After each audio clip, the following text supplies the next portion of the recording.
très heureux de vous savoir en place. Mesdames et messieurs, bienvenue sur Bunia Today Télévision. Nous sommes dans l'émission Le Débat Congolais que nous avons l'honneur et le plaisir de recevoir à ce jour deux grands jeunes ambitieux de manière politique avec qui nous allons débattre sur le processus électoral. Patrick Ndibou, c'est moi, comme vous reconnaissez la voix et la figure. À ma gauche, j'ai Eric Loseba et à ma droite, Marcel Mugisa. Et nous allons partir avec Eric Loseba, que je dis bonsoir et bienvenue sur Bunia Today Télévision. Merci beaucoup, monsieur Patrick Ndibou. Je suis très heureux d'être ici par vous à travers votre émission qui fait son ampleur à travers la ville de Bunia et ainsi que la province de l'Ituri en général. Mugisa, bonsoir et une fois de plus, bienvenue. Merci beaucoup, bonsoir à vous, bonsoir à tous nos téléspectateurs. Nous vous demanderons de vous abonner massivement sur la chaîne Bunia Today Télévision pour que vous puissiez participer d'une manière passive ou même active à travers vos commentaires dans l'émission. Ça nous permet de participer et de répondre aussi à vos questions. Merci. Si je peux me permettre. Merci pour avoir contribué à notre publicité.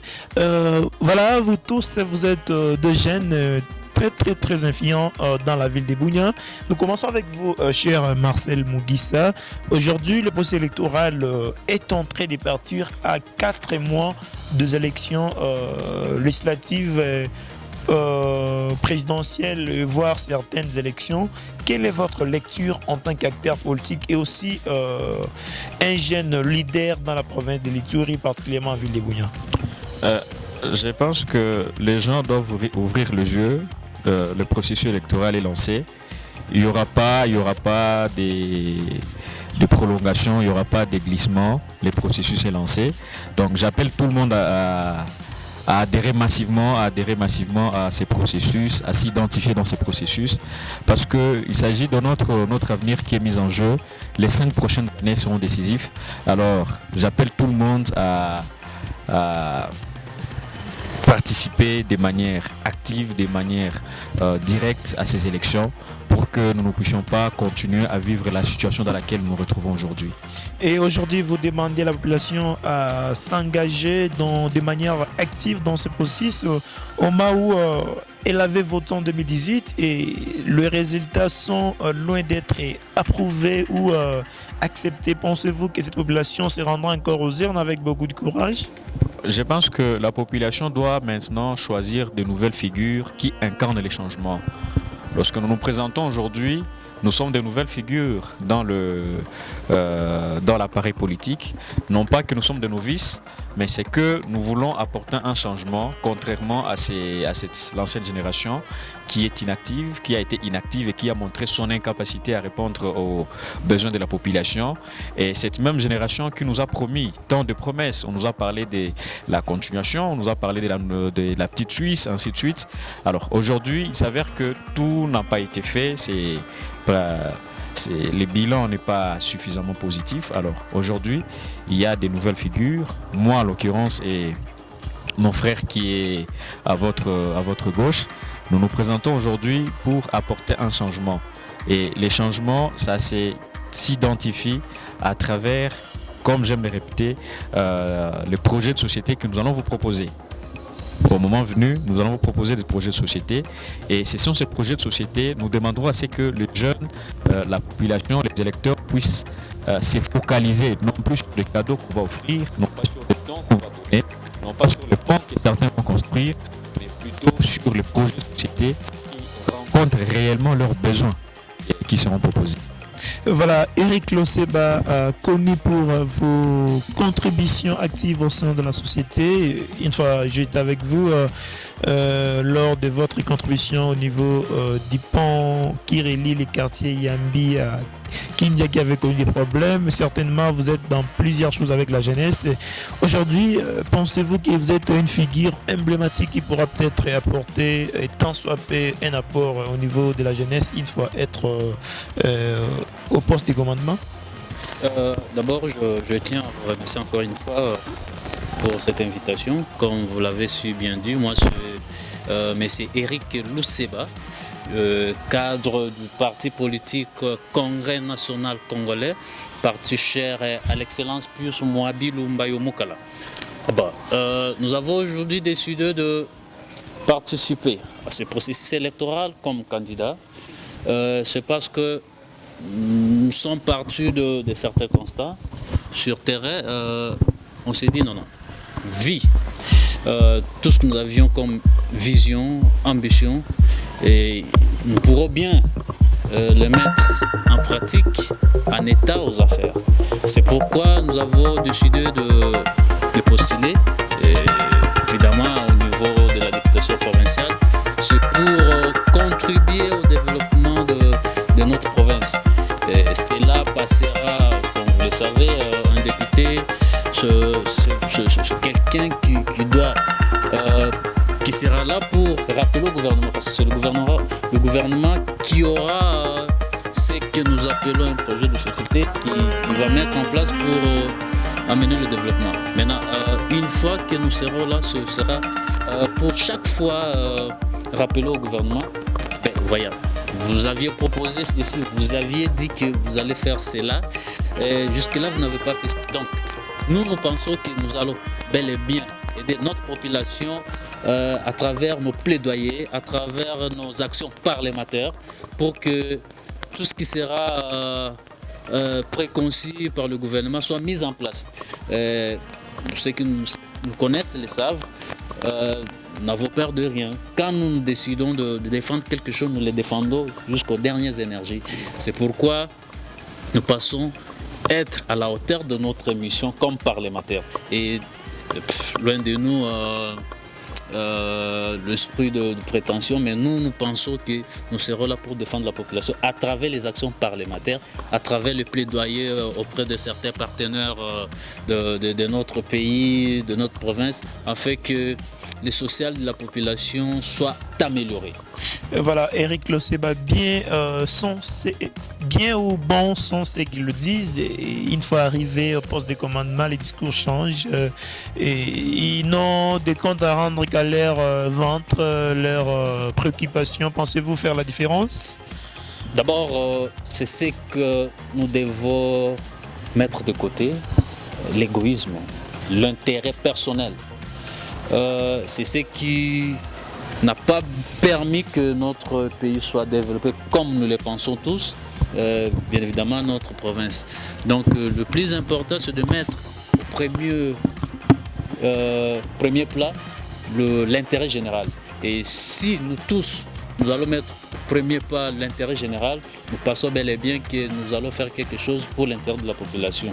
Et cela passe par notre doctrine qui est l'altruisme, qui dit nous devons servir et non se servir. Et c'est cette idéologie qui incarne notre parti à travers notre autorité morale qui nous a toujours conseillé que nous devons, une fois aux affaires, il faut servir la population. C'est pourquoi il y a plusieurs exemples. Je peux citer à part ça ce que fait, vous le connaissez, ce que fait notre fils maison, l'unique représentant des Lituri au sein du gouvernement, Samuel Condé, l'excellent Sami Adoubango. Vous voyez sa façon de faire, c'est un jeune, et vous voyez comment est-ce qu'il est en train de travailler. Donc ce sont les conseils qui nous sont toujours donnés par notre autorité morale que nous mettrons en pratique. Donc servir et non se servir. Voilà, la province de l'Ituri, parce que nous parlons du processus électoral. Jusqu'à preuve du contraire, certains coins sont inaccessibles. Pensez-vous que la CENI va vraiment briser l'omerta pour aller jusqu'au fin fond, afin que tout le monde prenne part à ces élections tant attendues et vraiment décisives? Eh bien, vous avez, comme nous autres, constaté que l'enrôlement a eu lieu et les statistiques de l'enrôlement que nous avons sur toute l'étendue de la province, bien qu'il y a eu certains points où il était un peu difficile d'atteindre, mais néanmoins on a pu enrôler sur toute l'étendue de la province. Donc cela prouve à suffisance que pour ce processus qui est en cours jusqu'à arriver au vote, on va atteindre toutes les couches, nous allons atteindre tous les coins requis. C'est là par l'entremise de la CENI soutenue par notre gouvernement à travers le gouvernement provincial qui est mis sur terrain.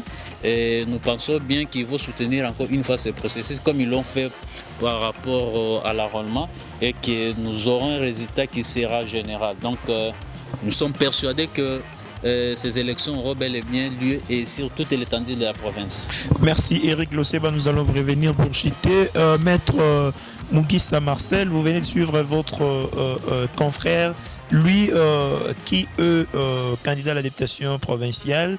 Et de votre part, pensez-vous qu'aujourd'hui, malgré toutes les réclamations ou toutes les demandes de l'opposition congolaise qui demandent à ce qu'il y ait un dialogue avant le fait les élections prévues pour dans 4 mois, est-ce opportun d'aller au dialogue avant d'aborder les élections ou peut-être c'est justement des demandes ou des réclamations des troupes? Merci beaucoup pour la question.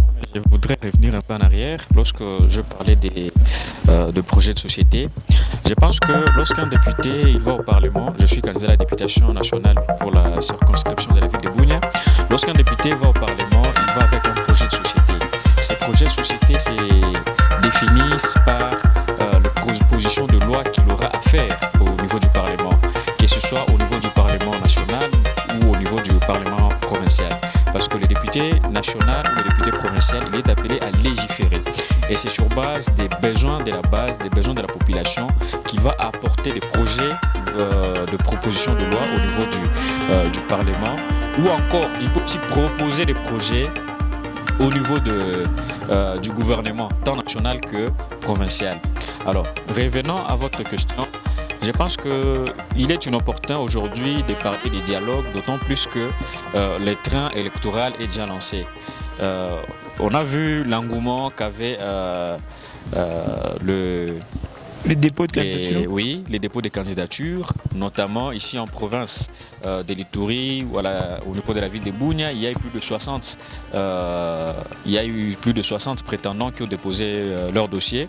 Et nous avons vu aussi des grands partis de l'opposition tels que Ensemble pour la République, LGD, PPR2. Oui, PPRD qui ont déposé leurs différentes listes. Alors s'il y a quelqu'un qui pense qu'il a besoin d'un poste au niveau du gouvernement, qui demande un dialogue, je ne pense pas que ça engage toute la population congolaise.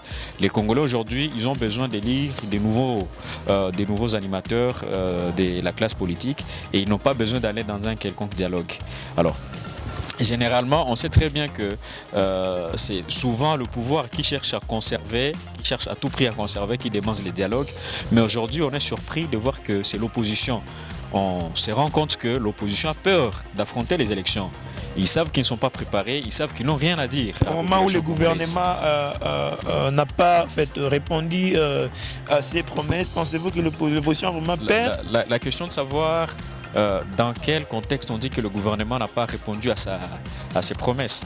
Parce que le chef de l'État, il a parlé de sa vision. Je pense que c'est plutôt les gens qui n'ont pas bien compris sa vision. Lorsqu'il parle, lorsqu'il s'est exprimé, ça revenait à chacun de nous de pouvoir maintenant appliquer la vision du chef de l'État. C'est pourquoi moi je suis adepte du slogan « Zéro élu réélu ». Ça veut dire quoi? Tous ces élus qui n'ont pas su saisir la vision du chef de l'État et la traduire à travers des réalisations palpables doivent tout simplement être remplacés. Alors, parce que d'une part, on a toujours tendance à croire que c'est les chefs de l'État qui doivent tout faire à la fois. Bien sûr que non. Il y a des députés qui vont au Parlement, qui doivent voter des lois. Il y a des ministres qui doivent apporter des projets de loi, des projets de développement. Alors, s'ils n'ont pas été à mesure d'apporter ces changements, tout simplement, ils doivent être remplacés. Merci. Oui. Peut-être un dernier mot avant que nous finissions l'émission. Qu'est-ce que les gens peuvent retenir aujourd'hui?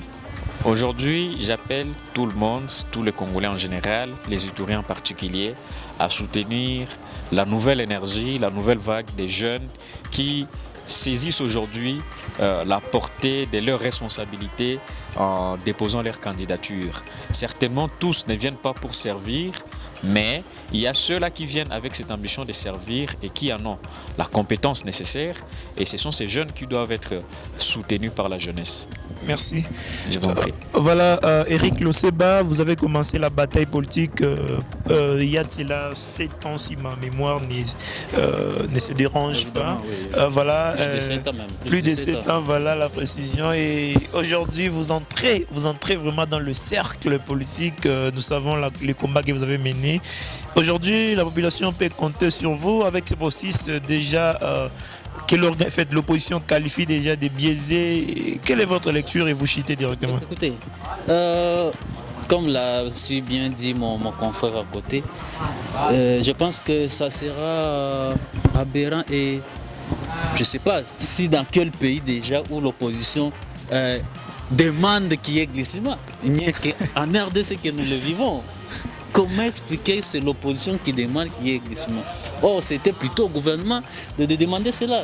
Donc, vous sentez que notre pays n'a pas une opposition et peut-être c'est la cause aussi de notre politique qui est en train de s'affaiblir parce que l'opposition devait faire pression que nous puissions aller aux élections. Mais aujourd'hui, c'est l'opposition qui a peur des élections. Donc, c'est parce qu'ils n'ont pas de discours, c'est parce qu'ils savent que le gouvernement a bien travaillé et qu'ils n'ont rien à prouver, au contraire, chez la population. C'est pourquoi ils ont peur des élections. Parce qu'ils savent que le gouvernement en place et les acteurs, notamment le président de la République, Fachi Beton, aura son deuxième mandat. C'est pourquoi ils ont peur des élections.